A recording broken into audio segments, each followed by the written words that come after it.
پھر ایک دن قوم کے سرداروں نے مشورہ کیا کہ اگر ہم نے صالح کو اسی طرح چھوڑ دیا تو کہیں لوگ ہمیں نہ چھوڑ دیں اور صالح کے پیروکار بن جائیں۔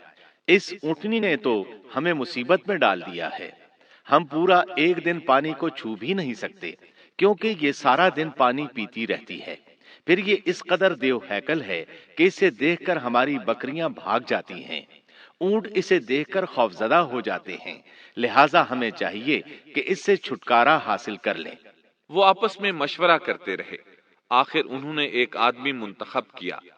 مورخین کا اس پر اتفاق ہے کہ اس کا نام قدار بن سالف تھا، اس کے ساتھ اس کا ایک ساتھی بھی تھا۔ ان دونوں نے مل کر اونٹنی کو قتل کیا۔ اللہ تعالیٰ سورۃ القمر آیت 29 اور 30 میں فرماتے ہیں، فنادوا صاحبهم فتعاطى فعقر فكيف كان عذابي ونذر۔ پھر انہوں نے اپنے ساتھی کو بلایا، تب اس نے ہاتھ بڑھایا اور اس کی کونچیں کاٹ دیں، پھر دیکھا ہمارا عذاب اور ڈراوا کیسا تھا۔ اس قدار کے بارے میں نبی کریم صلی اللہ علیہ وسلم کا ارشاد ہے کہ پہلے لوگوں میں سے سب سے زیادہ بدبخت یہی تھا۔ اللہ تعالیٰ نے قرآن مجید میں اس کا ذکر یوں فرمایا ہے، فنادوا صاحبہم، پھر انہوں نے اپنے ساتھی کو پکارا۔ سورۃ الشمس میں اللہ فرماتے ہیں، اذ انبعث اشقاها، جب ان میں بڑا بدبخت شخص اٹھ کھڑا ہوا۔ یہ بدبخت قدار اٹھا، اپنے ساتھی کو ساتھ لیا اور اونٹنی کو قتل کرنے کے لیے تیار ہو گئے۔ آپس میں مشورہ ہوا کہ یہ نہ کہا جائے ہم نے اسے قتل کیا ہے۔ اس طرح باقی لوگوں نے بھی ان سے اتفاق کیا۔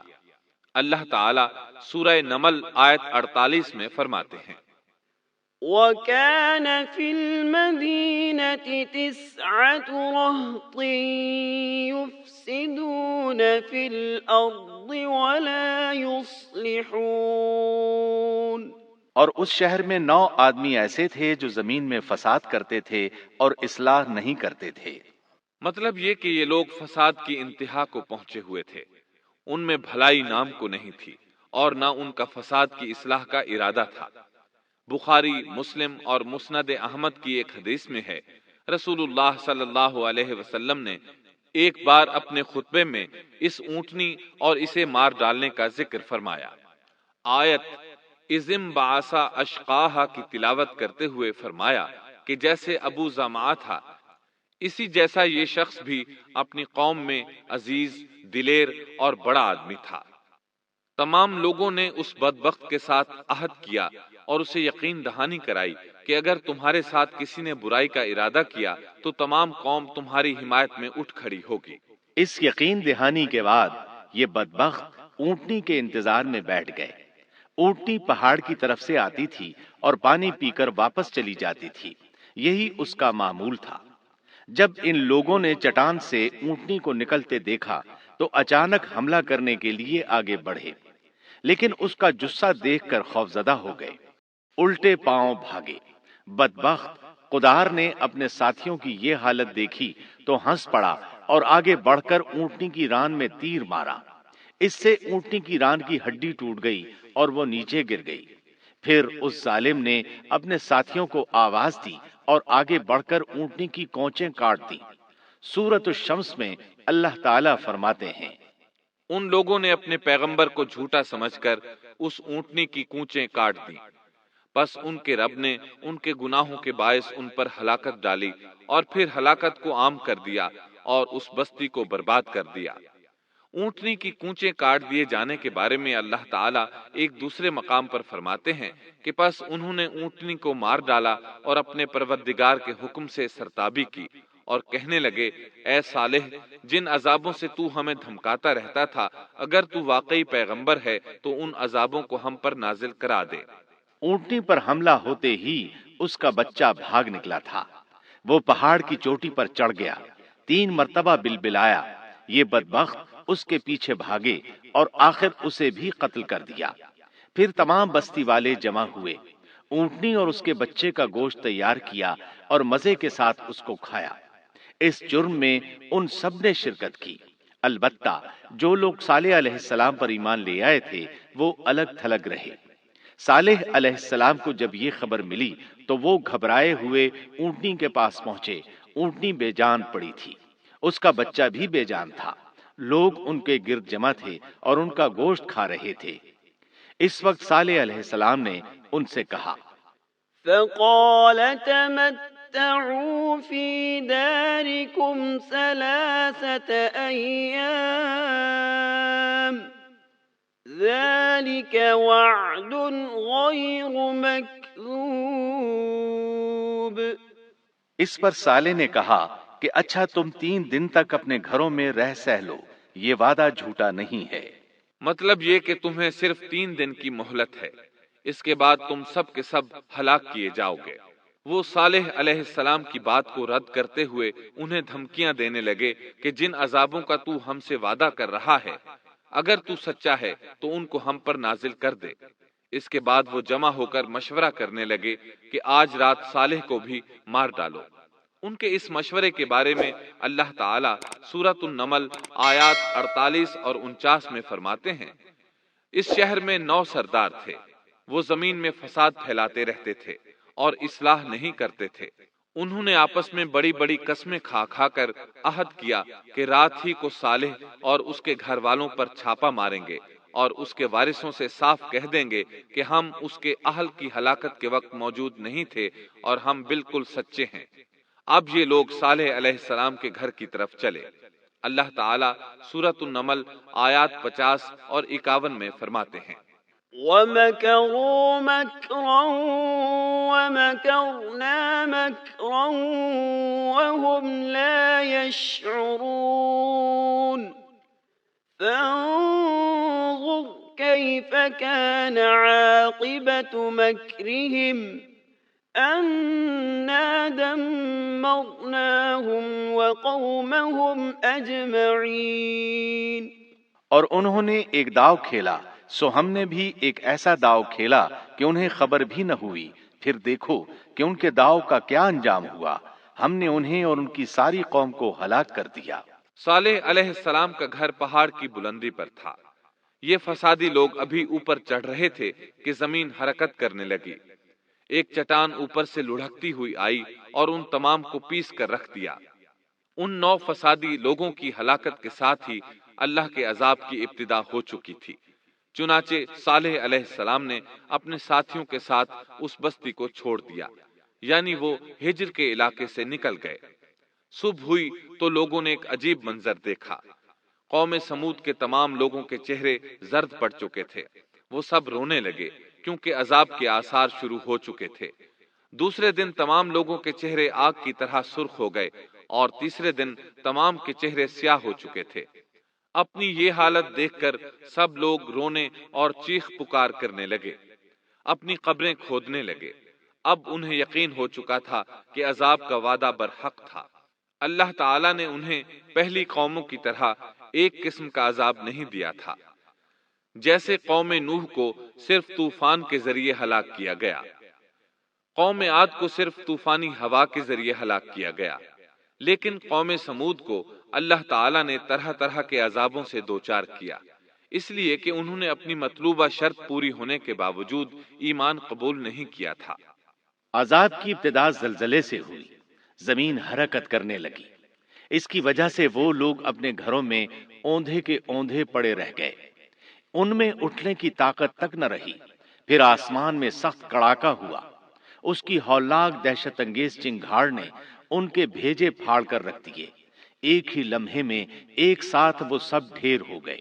ان کی ہلاکت اور تباہی کو بیان کرتے ہوئے اللہ تعالیٰ سورۃ الزاریات آیات 43 تا 45 میں فرماتے ہیں، وَفِي ثَمُودَ إِذْ قِيلَ لَهُمْ تَمَتَّعُوا حَتَّىٰ حِينٍ فَعَتَوْا عَنْ أَمْرِ رَبِّهِمْ فَأَخَذَتْهُمُ الصَّاعِقَةُ وَهُمْ يَنظُرُونَ فَمَا اسْتَطَاعُوا مِنْ قِيَامٍ وَمَا كَانُوا منتصرین۔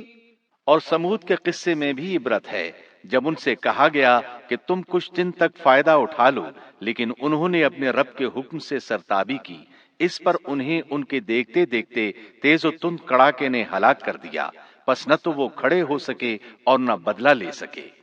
اسی طرح سورہ ہود میں اللہ تعالیٰ نے ان کی تباہی کا نقشہ اس طرح کھینچا ہے کہ ایک زور کی کڑک نے ان ظالموں کو آ لیا، پھر تو وہ اپنے گھروں میں زانوں کے بل مردہ پڑے رہ گئے، ایسے گویا کہ وہ کبھی آباد ہی نہ تھے۔ سورۃ القمر میں اللہ نے ان کی رسوائی ان الفاظ میں بیان کی ہے: ہم نے ان پر ایک چیخ بھیجی، پھر وہ ایسے ہو گئے جیسے کانٹوں کی باڑ کا چورا۔ دوسری طرف صالح علیہ السلام اور ان کے ساتھیوں کو اللہ تعالیٰ نے اپنی رحمت سے نجات دی۔ اللہ تعالیٰ سورہ ہود آیت 66 میں فرماتے ہیں: فَلَمَّا جَاءَ أَمْرُنَا نَجَّيْنَا صَالِحًا وَالَّذِينَ آمَنُوا مَعَهُ بِرَحْمَةٍ مِنَّا وَمِنْ خِزْيِ يَوْمِئِذٍ إِنَّ رَبَّكَ هُوَ الْقَوِيُّ الْعَزِيزُ۔ پھر جب ہمارا فرمان آ پہنچا، ہم نے صالح اور ان پر ایمان لانے والوں کو اپنے فضل سے اس سے بچا لیا اور اس دن کی رسوائی سے بھی۔ یقیناً تیرا پروردگار نہایت توانا اور غالب ہے۔ اس قوم کے آثار آج تک باقی ہیں۔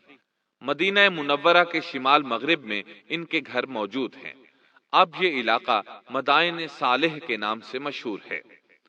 سورۃ النمل میں اللہ تعالیٰ فرماتے ہیں: پس یہ ان کے گھر ہیں جو ان کے ظلم کے سبب ویران پڑے ہیں، بے شک اس میں دانش مندوں کے لیے نشانیاں ہیں۔ اللہ تعالیٰ نے ان کے نشانات کو آج تک باقی رکھا ہے تاکہ بعد میں آنے والوں کو یقین ہو جائے اور کسی قسم کا شک نہ رہے۔ عذاب کے آثار نمودار ہونے پر صالح علیہ السلام نے ان سے فرمایا تھا: اے میری قوم، میں نے تمہیں اپنے پروردگار کا حکم پہنچا دیا تھا اور میں نے تمہاری خیر خواہی کی، لیکن تم لوگ خیر خواہوں کو پسند نہیں کرتے۔ اس کے بعد صالح علیہ السلام اپنے ساتھیوں کے ساتھ وہاں سے ہجرت کر کے فلسطین آ گئے، وہیں رملہ نامی بستی میں رہنے لگے اور یہیں آپ کی وفات ہوئی۔ نبی کریم صلی اللہ علیہ وسلم صحابہ کرام رضی اللہ عنہم کے ساتھ تبوک تشریف لے گئے تو آپ نے مدائن صالح کے قریب قیام فرمایا تھا۔ صحابہ نے ان کنووں سے پانی لے لیا جو قوم سمود کے استعمال میں رہے تھے، کچھ برتن بھی وہاں سے لے لیے۔ آپ کو پتہ چلا تو آپ نے حکم فرمایا: ان برتنوں کو توڑ دو اور اس پانی کو بہا دو، اور اس پانی سے جو کھانا تیار کیا ہے اس کو الٹ دو۔ آپ نے انہیں ان گھروں میں داخل ہونے سے بھی روک دیا جن میں اللہ کا عذاب نازل ہوا تھا۔ آپ صلی اللہ علیہ وسلم نے فرمایا: میں ڈرتا ہوں تم پر بھی ایسا عذاب نہ آ جائے جیسا ان پر آیا تھا، اس لیے ان کے علاقے میں داخل نہ ہوا کرو، اور اگر داخل ہونا پڑ جائے تو روتے ہوئے داخل ہوا کرو، اور رونا نہ آئے تو رونے جیسی شکلیں بنا لیا کرو تاکہ تمہارا شمار ظالموں میں نہ ہو۔ اللہ تعالیٰ فرماتے ہیں: ألا إن ثمود كفروا ربهم ألا بعدا لثمود۔ آگاہ رہو، قوم سمود نے اپنے رب سے کفر کیا، سن لو ان سمودیوں پر پھٹکار ہے۔ قرآن میں ان کا قصہ 26 سے زائد مرتبہ بیان کیا گیا ہے۔ اس کے بعد لوگ ایمان کی حالت میں امن چین کی زندگی بسر کرنے لگے، لیکن پھر نئے سرے سے ان میں خرابی پیدا ہوئی۔ شیطان نے پھر اپنا کام دکھایا، ان کے دلوں میں وسوسہ ڈالا اور فلسطین، عراق، مصر اور جزیرے کے نواحی علاقوں میں شرک پھیل گیا۔ لوگ ایک بار پھر کفر کی طرف پلٹ پڑے۔ اس پورے قصے میں چند عبرتیں ہیں، آئیے ذرا ان کا بھی ذکر ہو جائے۔ اللہ تعالیٰ کی اونٹنی اگرچہ سیدنا صالح علیہ السلام کی نبوت کا ایک نشان تھی، ان کی سچائی کا ثبوت تھی، لیکن قرآن کریم کی وضاحت یہ ہے کہ وہ قوم سمود کی آزمائش کے لیے تھی اور وہی ان کی ہلاکت کا نشان ثابت ہوئی، جیسا کہ سورۃ القمر میں اللہ تعالیٰ فرماتے ہیں: إن إنا مرسل الناقة فتنة لهم فارتقبهم واصطبر بے شک ہم اونٹنی کو ان کی آزمائش اور امتحان کے لیے بھیجنے والے ہیں، پس تو ان کے انتظار میں رہ اور صبر اختیار کر۔ سنت اللہ یہ رہی ہے کہ اگر وہ اپنے پیغمبر کو کسی قوم کی ہدایت کے لیے بھیجے اور قوم اس کی ہدایت پر کان نہ دھرے تو ضروری نہیں کہ وہ قوم ہلاک کر دی جائے، لیکن جو قوم اپنے نبی سے اس وعدے پر نشان طلب کرے کہ اگر ان کا مطلوبہ نشان ظاہر ہو گیا تو وہ ایمان لے آئیں گے، اور پھر نشان آ جانے کے بعد وہ ایمان نہ لائے تو اس قوم کی ہلاکت یقینی ہے۔ اللہ تعالیٰ پھر اس قوم کو معاف نہیں کرتے جب تک کہ وہ تائب نہ ہو جائے اور اللہ کے دین کو قبول نہ کرے، یا عذاب الہی سے صفائے ہستی سے مٹ کر دوسروں کے لیے عبرت کا نشان بن جائے۔ لیکن اس سنت سے نبی کریم صلی اللہ علیہ وسلم کی امت مستثنا ہے، اس لیے کہ آپ صلی اللہ علیہ وسلم نے وضاحت فرمائی ہے، میں نے اللہ تعالیٰ سے دعا مانگی ہے کہ اللہ تعالیٰ میری امت میں عذاب عام مسلط نہ فرمائے، اور اللہ نے میری دعا قبول فرما لی۔